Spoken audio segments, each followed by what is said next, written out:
2026 தமிழ்நாடு அரசியல்ல ஒரு புது அத்தியாயத்தை ஆரம்பிச்சிருக்கு. எலெக்ஷன் முடிஞ்சு கிட்டத்தட்ட 4 மாசம் ஆகுது. எலெக்ஷனுக்கு முன்னாடியும் சரி, இப்பவும் சரி, முதலமைச்சர் விஜய் மேல இருக்க எதிர்பார்ப்பு அப்படிங்கிறது ஒவ்வொரு நாளும் ஜனங்க மத்தியில் அதிகரிச்சுக்கிட்டே இருக்கு. அண்ட் அடுத்த 5 வருஷம் தமிழ்நாடு எப்படியெல்லாம் மாறப்போகுது அப்படிங்கிற கேள்வி ஒவ்வொருத்தோட மனசுலையும் இருக்கு. அடுத்து வரக்கூடிய 5 வருஷத்துல வேலை வாய்ப்புல ஏதாவது சேஞ்சஸ் நடக்குமா, இளைஞர்களுக்கு புது ஆப்பர்ச்சுனிட்டி ஏதாவது கிடைக்குமாங்கிற கேள்வி எல்லாரோட மனசுலையும் இருக்கு. இல்லை இதுக்கு இருந்த கவர்மெண்ட் என்ன ஃபாலோ பண்ணிருந்தாங்களோ அதே பேட்டர்ன் தான் கண்டினியூ ஆகுமாங்கிற கேள்வியும் நிறைய பேர் கேட்க ஆரம்பிச்சிட்டாங்க. தமிழ்நாடு இந்தியாவில் ஒரு ஸ்ட்ராங்கான ஸ்டேட்டுன்னே சொல்லலாம். நம்ம ஊரில் பார்த்தீங்கன்னா manufacturing, education, health care, IT, automobile, export இப்படின்னு இவ்வளோ பெரிய ஸ்ட்ரென்த் இருக்க ஸ்டேட்டாக இருக்குது. என்னதான் மிகப்பெரிய ஸ்டேட்டாக இருந்தாலும் எதனால நமக்கு தண்ணி பிரச்சனை இன்னும் தீராமல் இருக்குது? கவர்மெண்ட் ஸ்கூலில் இம்ப்ரூவ் பண்ணுறது எதுக்கு ரொம்ப ஸ்லோவாக இருக்குது? இளைஞர்கள் நம்ம ஊர்லேருந்து வேலை செய்கிறத விட எதனால் வெளிநாட்டில் போய் வேலை செய்கிறதுக்கு ரொம்ப ஆர்வம் காட்டுறாங்க? இந்த கேள்வி தமிழ்நாட்டில் எல்லார் மத்தியிலையும் ரொம்ப வருஷமாகவே இருக்குது. இந்த கேள்விக்கான பதில் வேணும்னா நம்ம வரலாற்றை ஒரு தடவை அனலைஸ் பண்ணி பார்க்குறது ரொம்ப முக்கியம். வணக்கம் மக்களே, நான் மணிகண்டன். இது எம்டி தமிழ் டாக்ஸ். 1967 இது தமிழ்நாடு அரசியலை கம்ப்ளீட்டாக மாற்றின ஒரு வருஷம். இந்த ஒரு வருஷம் நடந்ததை நம்ம புரிஞ்சுக்கிறலன்னா தமிழ்நாட்டில் இப்போ நடக்கிற அரசியலை நம்மளால் புரிஞ்சுக்கிற முடியாது. 1967க்கு முன்னாடி தமிழ்நாட்டு அரசியல்லாம் கம்ப்ளீட்டாக வேறு மாதிரி இருந்துச்சு. ஆனால் அதுக்கப்புறம் நடந்ததே வேறு. அண்டு வீடியோ கண்டினியூ பண்ணுறதுக்கு முன்னாடி உங்கள் எல்லாருக்கிட்டையும் ஒரே ஒரு கேள்வி. இத்தனை வருஷம் ஆட்சியில் உங்களுக்கு யார் பெஸ்ட்டு சிஎம் அப்படிங்கிறத மறக்காமல் கமெண்ட்டில் சொல்லுங்கள். அண்டு எதனால் அப்படிங்கிறதையும் கமெண்ட்டில் மென்ஷன் பண்ணுங்கள். அது டிஎம்கேவாக இருக்கலாம், இல்லை ஏடிஎம்கேவாக இருக்கலாம். பட் என்ன காரணங்கிறத மட்டும் கமெண்ட்டில் மறக்காமல் மென்ஷன் பண்ணுங்கள். 1967 அது தமிழ்நாட்டுக்கு வெறும் எலெக்ஷன் இயர் மட்டும் கிடையாது, தமிழ்நாட்டு அரசியலோட டிஎன்ஏவையே கம்ப்ளீட்டாக மாற்றின ஒரு வருஷம். அந்த எலெக்ஷனில் தான் புது ஜெனரேஷனு, புது ஐடியாலஜி, புது அரசியல்னு மாறுச்சு. அந்த எலெக்ஷனுக்கு அப்புறம் எம்ஜிஆரை எல்லாரும் திரையில் பார்த்தவங்க அடுத்த நாள் முதலமைச்சராக பார்த்தாங்க. மக்கள் முதல் முறையாக ஒரு லீடர் மேலே அரசியல் நம்பிக்கை மட்டும் இல்லாமல் எமோஷ்னலாகவும் நம்ப ஆரம்பித்தாங்க. அண்ட் எம்ஜிஆருக்கு அப்புறம் தமிழ்நாடு இன்னொரு பெரிய சாப்டரை பார்த்ததுன்னா அது கலைஞர் கருணாநிதி தான். அவரோட அரசியல் வெறும் பேச்சு மட்டும் இல்லை, நிர்வாக கொள்கைகள், நீண்ட நாள் ஆட்சி, உள்கட்டமைப்பு, மொழி அரசியல், மத்திய மாநில உறவு, இப்படி பல விஷயங்களில் தமிழ்நாடு அரசியலுக்கு புது டைரக்ஷனில் கொடுத்தாரு. அதுக்கப்புறம் தமிழ்நாடு அரசியல் ஜெயலலிதா அப்படிங்கிற இன்னும் ஒரு பவர்ஃபுல் லீடரை பார்த்துச்சு. அவங்க வந்ததுக்கப்புறம் தமிழ்நாட்டு அரசியலில் ஸ்ட்ராங் லீடர்ஷிப்னா என்னன்னு காமிச்சாங்க. இப்போது 2026க்கு அப்புறம் தமிழ்நாடு மறுபடியும் ஒரு புது பாதையில் போக ஆரம்பிச்சிருக்கு. இதில் விஜய் அவர் கொடுத்த என்ட்ரி மக்கள் மத்தியில் ஒரு பெரிய எதிர்பார்ப்பை உருவாக்கியிருக்கு. இப்போ நம்ம பார்த்த இத்தனை விஷயங்களில் வரலாறு நமக்கு சொல்லிக் கொடுத்தது ஒரே ஒரு விஷயம்தான். எத்தனை பேர் வர்றாங்க அப்படிங்கிறது முக்கியம் கிடையாது, மக்கள் மனசில் யார் இடம் பிடிக்கிறாங்க அப்படிங்கிறது தான் ரொம்ப முக்கியம். இப்போ உங்கள் எல்லாருக்கிட்டையும் இன்னொரு கேள்வி. எம்ஜிஆர், கருணாநிதி, ஜெயலலிதா இவங்க 3 பேர்லையும் யார் தமிழ்நாட்டுக்கு மிகப்பெரிய மாற்றத்தை கொண்டு வந்தாங்க? அது என்ன மாற்றம்னு மறக்காமல் கமெண்ட்டில் சொல்லுங்கள். எலெக்ஷன் முடிஞ்சு கிட்டத்தட்ட 4 மாதம் ஆகுது. இந்த 4 மாதத்தில் நிறைய அனௌன்ஸ்மெண்ட் வந்திருக்கு, நிறைய ப்ரெஸ் மீட் நடந்திருக்கு, நிறைய வாக்குறுதிகள் கொடுத்துருக்காங்க. ஆனால் ஒரு கவர்மெண்ட் சக்ஸஸாக இல்லை ஃபெயிலியரா அப்படின்னு டிசைட் பண்ணுறது முதல்ல வர 100 நாளோ இல்லை 6 மாதமோ கிடையாது. அடுத்து வரப்போகிற 5 வருஷம் தான் அதை டிசைட் பண்ணோம். அது எந்த புது கவர்மெண்ட்டாக இருந்தாலும் சரி, அந்த 5 வருஷம் ஆட்சி முடியல தான் எல்லாத்துக்கான பதில் நமக்கு கிடைக்கும். நீங்கள் கொஞ்சம் இமேஜின் பண்ணி பாருங்கள். நீங்கள் ஒரு கம்பெனியில் சிஇஓவாக ஒர்க் பண்ணிட்டுருக்கீங்க. அந்த கம்பெனியில் லாஸ் ரொம்ப அதிகமாக இருக்குது, எம்ப்ளாயியோட எதிர்பார்ப்பு ரொம்ப அதிகமாக இருக்குது, கம்ப்ளைண்ட்ஸும் அதிகமாக இருக்குது, பட்ஜெட்டும் ரொம்ப கம்மியாக இருக்குது. அப்போ முதல் நாளையே யாருனாலையும் மிராக்கல் பண்ண முடியுமா? கண்டிப்பாக முடியாது. கவர்மெண்ட்டும் அதே மாதிரி தான். ஒரு நாளைக்கு கவர்மெண்ட்டில் 100 பிரச்சனைக்கு மேலே வரும். ஆனால் பட்ஜெட்டு ஒரே ஒரு தடவை தான் வரும். அந்த ஒரு பட்ஜெட்டை வச்சு தான் எல்லாத்தையும் மேனேஜ் பண்ண வேண்டியிருக்கும். வேலை வாய்ப்புக்கான திட்டம், விவசாயம், எஜுகேஷன், ஹெல்த் கேர், இன்ஃப்ராஸ்ட்ரக்சர் இப்படி எல்லாமே அந்த பட்ஜெட்டில் தான் பிளான் பண்ண வேண்டியிருக்கும். இந்த ப்ரியாரிட்டி தான் ஒரு கவர்மெண்ட்டோட ஐடென்டிட்டியை டிசைட் பண்ணும். தமிழ்நாட்டில் இன்றைக்கி பெரிய சேலஞ்சுன்னு பார்த்தீங்கன்னா அது அரசியல் மட்டும் கிடையாது, தொழில் முதலீடும் தான். ஏன்னா இன்வெஸ்ட்மெண்ட் அதிகமாக இருந்தால் தான் அங்கே கம்பெனிகள் அதிகமாக வரும், கம்பெனி அதிகமாக இருந்தால் தான் ஜாப்ஸ் க்ரியேட் ஆகும், ஜாப்ஸ் க்ரியேட் ஆனால் தான் மிடில் கிளாஸ் லைஃப் இம்ப்ரூவ் ஆகும். அதனால் இந்தியாவில் எந்த பெரிய ஸ்டேட்டாக இருந்தாலும் முதலீடு பண்ணுறவங்களை நம்ம பக்கம் அட்ராக்ட் பண்ண தான் பார்ப்பாங்க. அதே மாதிரி ஒரு இன்டர்நேஷ்னல் கம்பெனி நம்ம ஸ்டேட்டுக்கு இன்வெஸ்ட் பண்ண வராங்கன்னா அவங்க முதல்ல பார்க்குறது ஒரு அரசியல்வாதியோட பேச்சையோ இல்லை அங்கே இருக்க போஸ்டர்ஸையோ பார்த்து கிடையாது, அங்கே ஸ்திரத்தன்மை எப்படி இருக்குன்னு அதை பார்த்து தான் முதல்ல வருவாங்க. அதாவது அங்கே இன்ஃப்ராஸ்ட்ரக்சர் எப்படி இருக்குது, ஸ்கில்டு ஒர்க்கர் இருக்காங்களா, எலக்ட்ரிசிட்டி, பாலிசி இப்படின்னு நிறைய விஷயங்களை பார்த்து தான் உள்ளே வருவாங்க. அதனால தான் டெவலப்மெண்ட் பாலிடிக்ஸு ரொம்ப ஸ்லோவாக தெரிஞ்சாலும் பிற்காலத்தில் அதோட இம்பேக்ட் ரொம்ப பெருசாக இருக்கும். இன்றைக்கி தமிழ்நாட்டில் இருக்க யூத்ஸு கேட்குறது ஒரே ஒரு கேள்வி தான். எனக்கு நல்ல ஜாப் கிடைக்குமா அப்படிங்கிறது தான். அண்ட் அரசியலில் இதுதான் ரொம்ப முக்கியமான கேள்வி.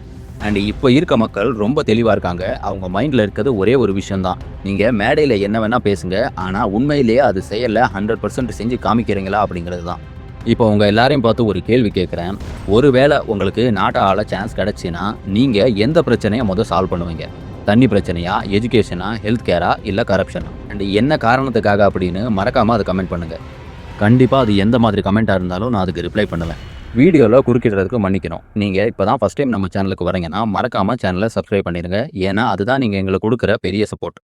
ஒரு காலம் இருந்துச்சு. அது எப்படின்னா, வீட்டில் அப்பா யாருக்கு ஓட்டு போடுறாரோ மற்றவங்க எல்லாருமே அதே கட்சிக்கு தான் ஓட்டு போடுவாங்க. தாத்தா யாருக்கு சப்போர்ட் பண்ணுவாங்களோ மொத்த ஃபேமிலியும் அந்த கட்சிக்கு தான் சப்போர்ட் பண்ணுவாங்க. ஆனால் இன்னைக்கு அந்த ஜெனரேஷன் இல்லை. 2026 தமிழ்நாடு ஒரு புது ஜெனரேஷன் கையில் இருக்குது. இந்த ஜெனரேஷன் பசங்க சினிமாவை பார்த்தோ இல்லை சினிமா டைலாகை கேட்டோ ஓட் போடலை. ஒவ்வொரு விஷயத்தையும் தெளிவாக அனலைஸ் பண்ணி தான் ஓட் போட்டிருக்காங்க. இந்த ஜெனரேஷனில் ஒரு 25 வயசு பையன் ஓட்டு போட போகிறான்னா எந்த ஒரு நடிகரை மட்டும் பார்த்து ஓட்டு போடுறதில்ல.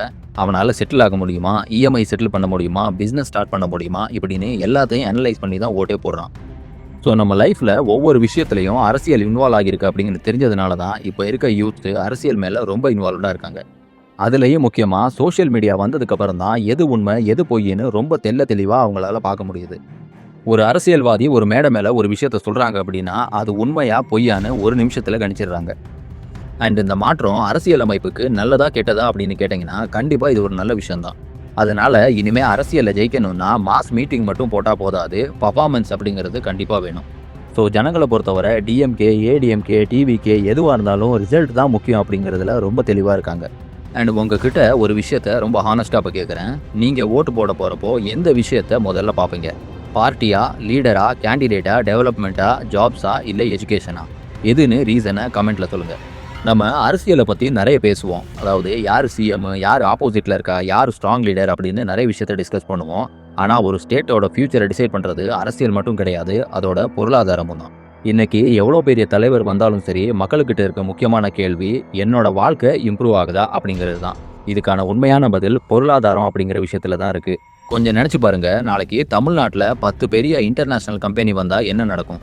லட்சக்கணக்கான ஜாப்ஸ் கிரியேட் ஆகும், ரெண்டல் மார்க்கெட் இம்ப்ரூவ் ஆகும், ஹோட்டல் பிஸி ஆகும், லோக்கல் ஷாப்ஸ் பிஸ்னஸ் அதிகமாகும், கவர்மெண்ட்டுக்குமே டேக்ஸ் இன்க்ரீஸ் ஆகும், அது மறுபடியும் ரோடு, ஸ்கூலு, ஹாஸ்பிட்டல் அப்படின்னு யூஸ் ஆகும். இதை தான் எக்கானமி சைக்கிள்னு சொல்லுவாங்க, அதாவது பொருளாதார சுழற்சி. ஆனால் ஒரு கம்பெனி நம்ம ஸ்டேட்டு உள்ளே இன்வெஸ்ட் பண்ண வரணும்னா அவங்களுக்குன்னு சில கண்டிஷன் இருக்குது. இந்த ஸ்டேட்டில் 10 வருஷம் இன்வெஸ்ட்மெண்ட்டு சேஃபாக இருக்குமா? இந்த ஒரு கேள்விக்கு ஆன்சர் எஸ்ஸாக இருந்தால் அவங்க இன்வெஸ்ட் பண்ணுவாங்க, இல்லைனா அப்படியே வேறு ஸ்டேட்டுக்கு போயிடுவாங்க. இன்னைக்கு இந்தியாவில் இருக்க ஒவ்வொரு பெரிய ஸ்டேட்ஸுமே ஒரு ரேஸில் இருக்காங்க. தமிழ்நாடு, கர்நாடகா, தெலுங்கானா, மகாராஷ்டிரா, குஜராத் இப்படின்னு எல்லாரும் கம்பெனிஸை அட்ராக்ட் பண்ண ட்ரை பண்ணுறாங்க. ஏன்னா வருங்காலம் அப்படிங்கிறது இன்வெஸ்ட்மெண்ட் மேலே தான் டிபெண்ட் ஆகிருக்கு. இன்றைக்கி இன்னொரு மிகப்பெரிய சேலஞ்சுன்னு பார்த்தீங்கன்னா ஏஐ வந்ததுக்கப்புறம் நிறைய ஜாப்ஸ் காணாமலே போயிடுச்சு. ஸோ இந்த விஷயத்தையும் மைண்டில் வச்சு தான் கவர்மெண்ட் ஒவ்வொரு விஷயத்தையும் செய்ய வேண்டியதாக இருக்குது. அண்ட் இதுதான் நாளைக்கு யார் ஆட்சிக்கு வந்தாலும் ஃபேஸ் பண்ணுற பெரிய பிரச்சனையாக இருக்கும். உங்களுக்கு ஒரு சான்ஸ் கொடுத்தா தமிழ்நாட்டில் ஒரு பெரிய கம்பெனி வர நீங்கள் எந்த டிஸ்ட்ரிக்டை சூஸ் பண்ணுவீங்க? சென்னையா, கோயம்புத்தூரா, மதுரையா, திருச்சியா, சேலமா? எது அப்படிங்கிறத ரீசனோட கமெண்ட்டில் சொல்லுங்கள். ஒரு கவர்மெண்ட் ரோடை பில்ட் பண்ணலாம், பாலத்தை கட்டலாம், மெட்ரோ கொண்டு வரலாம், கம்பெனியை கொண்டு வரலாம்.